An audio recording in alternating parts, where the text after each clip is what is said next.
A state of shock is not just what happens to us when something bad happens. It's what happens to us when we lose our narrative, when we lose our story, when we become disoriented. What keeps us oriented and alert and out of shock is our history.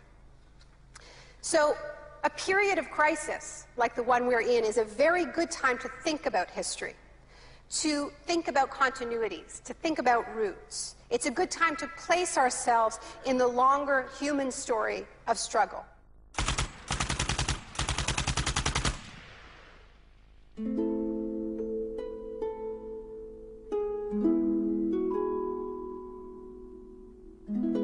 The story begins on June the 1st, 1951, when representatives of Western intelligence agencies secretly met with academics at Montreal's Ritz-Carlton Hotel. This meeting contributed to military-funded research into the effects of sensory deprivation at McGill University. Sensory deprivation really is a way of producing extreme monotony. It causes loss of critical capacity. The thinking is less clear. The subject complains that he can't even daydream. And when you have college students that can't daydream, they're in a bad way. I began to think while we were doing our experiments that it's possible that something that involves physical discomfort or even pain might be more tolerable than simply the deprivation conditions that we studied. Hebb decided to stop work on the research. But I had no idea when I suggested that what a vicious weapon, potentially vicious weapon, this could be. These are the days and ours are the occasions. But experiments at McGill continued under the ambitious head of psychiatry, Dr. Ewan Cameron. What he did was much more than what we had done. We did our work strictly with the understanding that the subject could get up and walk out at any point he wished to, and some of them did. Cameron's patients were not so lucky. The Allen Memorial Institute, where he worked, began to resemble a macabre prison, where Cameron performed bizarre experiments on his psychiatric patients. Cameron wanted to de-pattern or wipe clean his patient's mind, so he could rebuild them from a blank slate. Janine Huard was a young mother of 4, suffering from postnatal depression. I used to shiver when they told me about, you're going to get a shock treatment tomorrow. I used to shiver. I was so scared of it.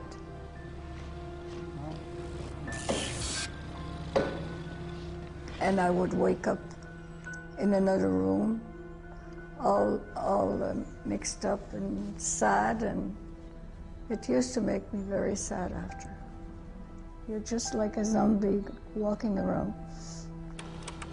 Cameron combined shock therapy with sleep therapy and the repeated playing of taped messages. It says, Janine, Janine, you are running away from your responsibility. You don't want to take care of your husband and children. All the time, the same thing. It sounds like you were being interrogated. Yes, interrogation, but for what purpose? It wasn't long before the CIA put Cameron's research into practice. Many of his techniques appear in the agency's Kubark Counterintelligence Interrogation Manual.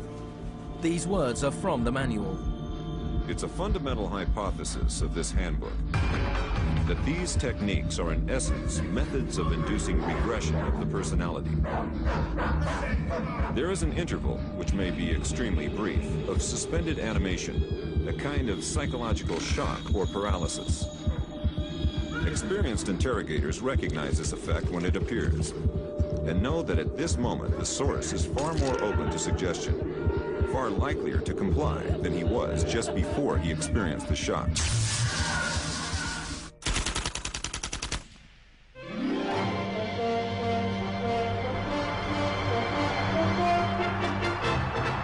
At the same time as Ewan Cameron was conducting his experiments in Montreal, an exponent of another kind of shock was working not so far away. Milton Friedman was teaching economics at the University of Chicago. He believed economic shock therapy could encourage societies to accept a purer form of deregulated capitalism. In October 2008, in the midst of the biggest financial crisis since 1929, Naomi Klein went to the University of Chicago to talk about Milton Friedman. When Milton Friedman turned 90, the Bush White House held a birthday party for him. And everyone made speeches, including George Bush. But there was a really good speech that was given by Donald Rumsfeld. My favorite quote in that speech from Rumsfeld is this. He said, "Milton is the embodiment of the truth that ideas have consequences."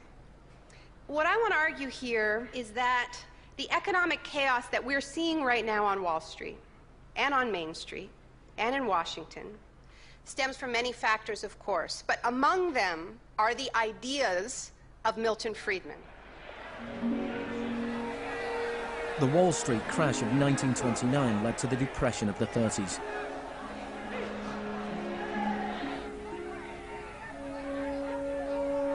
Central to Friedman's thesis was his opposition to the New Deal, announced by President Franklin Roosevelt in his inaugural speech. Our greatest primary task is to put people to work.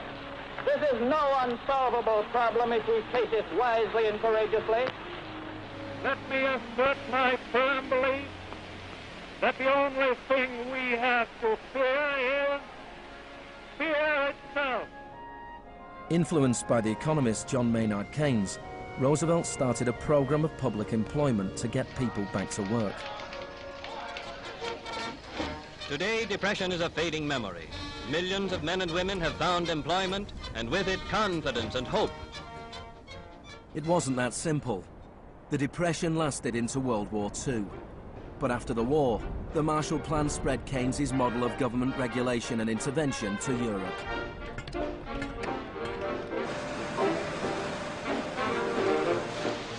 His principles were widely accepted, but not in the economics department of the University of Chicago.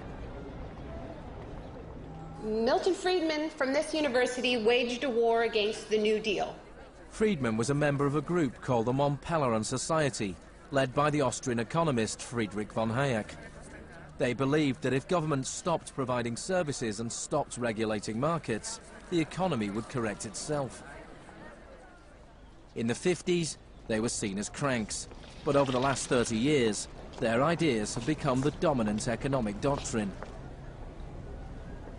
The thesis of the Shock Doctrine is that we've been sold a fairy tale about how these radical policies have swept the globe.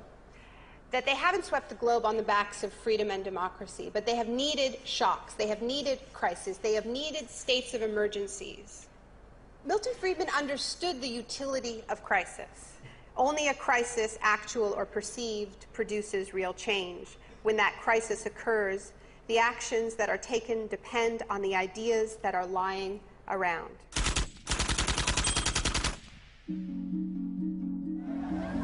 It was in Chile that Friedman's disciples first learned how to exploit a large-scale shock or crisis. Usually the official storytellers of neoliberalism, the official publicists, don't even mention Chile. They start the story with Thatcher and Reagan because it's much more flattering that way. In the 50s and 60s, Chile's progressive developmental policies were a beacon in the region.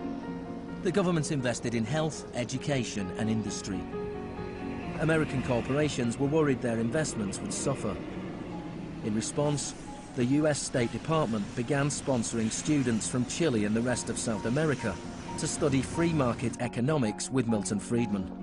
The University of Chicago had a joint arrangement with the Catholic University of Chile, under which a great many Chilean students came to the University of Chicago, were trained by us and received PhDs. These students went back and taught in Chile. The Catholic University Economics Department in Santiago became a little Chicago school. Arnold Harberger, the economist in charge of the program, described himself as a seriously dedicated missionary. In 1970, Salvador Allende's Popular Unity government won the election on a platform of nationalization of large sectors of the economy. Chile's phone company was majority owned by the US corporation ITT. It spearheaded attempts to stop Allende becoming president. It had the support of Richard Nixon in the White House. I was not there, but I can tell you what we now know to be a fact. He ordered the CIA to prevent Allende from assuming the presidency. And indeed, they tried to get me to lean on the Chilean military right after Allende was elected. Despite the efforts of the CIA, Allende was sworn in as president.